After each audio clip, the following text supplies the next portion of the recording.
இப்போ நான் சொல்ல வர கருத்து என்னென்னா, நல்லா தெரிஞ்சுக்கோங்க, நமக்கு தேவை ஒரிஜினலாக 1200 தான் தேவைன்னா நம்ம என்ன பண்ணுறோன்னா கேப் விட்டு படிக்கிறது. 2 மாதம் படிக்காமல் விட்டுறோமா?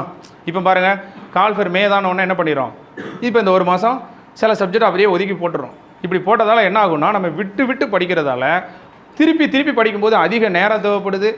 திருப்பி படிக்கிறதால தடவை படித்த அளவுக்கு கான்சன்ட்ரேஷன் பண்ணி படிக்க முடியல. திருப்பி படிக்கிறதால நம்மளால் என்ன செய்ய முடியாது, நம்பிக்கையே அந்த சப்ஜெக்டில் இல்லை.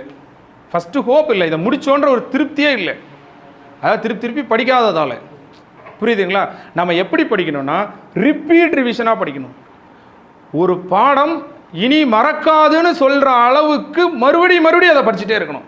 அப்போனா என்ன சார் பண்ணணும்னா, நீ ஒரு நாளைக்கு 2 மணி நேரம் படித்தாலும் அதில் 1 மணி நேரம் பழையதை தான் படிக்க வேண்டும். இதை மட்டும் நீங்கள் மனசில் வச்சுக்கோங்க. ஏன் சார் அப்படின்னு சொல்கிறேன்னா, முதுமொழி காஞ்சின்னு ஒரு நூல் உண்டு.